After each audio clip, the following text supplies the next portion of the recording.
கடலூர் மற்றும் அரியலூர் மாவட்டங்களில் கடந்த 2 நாட்களாக பெய்து வரும் மழைக்கு 2 மாவட்டங்களை இணைக்கும் தற்காலிக தரைப்பாலம் வெள்ளத்தில் அடித்து செல்லப்பட்டது.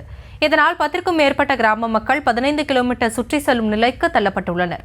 இதுகுறித்த விவரங்களோடு இணைகிறார் எமது செய்தியாளர் நவேந்திரன் விவரங்களை வழங்கலாம். வணக்கம்.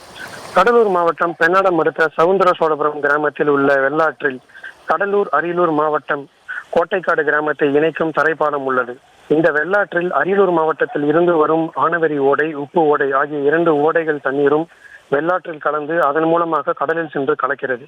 இந்நிலையில் கடந்த 2 நாட்களாக இரவு நேரங்களில் விட்டு விட்டு பெய்யும் மழையால் கடலூர் மற்றும் அரியலூர் மாவட்டங்களில் பெய்த மழையால் வயல்வெளி பகுதிகளில் உள்ள மழைநீர் வெள்ளமாக ஏற்பட்டு சவுந்தர சோழபுரம் கோட்டைக்காடு கிராமத்தின் இடையே வெள்ளாற்றின் குறுக்கே தற்காலிகமாக போடப்பட்ட தரைப்பாலம் அடித்து செல்லப்பட்டதால் அந்த வழியாக செல்லும் சவுந்தர சோழபுரம், கோட்டைக்காடு, ஆலத்தியூர், ஆதனங்குறிச்சி, முள்ளுக்குறிச்சி, தெத்தேரி, முதுகுளம் உள்ளிட்ட 15க்கும் மேற்பட்ட கிராம மக்கள் 15 கிலோமீட்டர் சுற்றி வரும் நிலை ஏற்பட்டுள்ளது.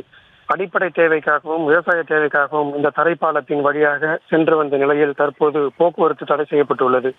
தமிழக அரசால் கோட்டைக்காடு சவுந்தர சோழபுரம் இடையே 2013ஆம் ஆண்டு நிதிகள் ஒதுக்கப்பட்டு 11 கோடி ரூபாய் மதிப்பில் புதிய மேம்பட்ட பாலம் கட்டும் பணிகள் நடைபெற்று வந்தது. பாலம் 90% கட்டி முடிக்கப்பட்டு நிதி பற்றாக்குறை காரணமாக இணைப்பு சாலை அமைக்காமல் பணி நிறுத்தப்பட்டுள்ளது. விவரங்களுக்கு நன்றி நவேந்திரன்.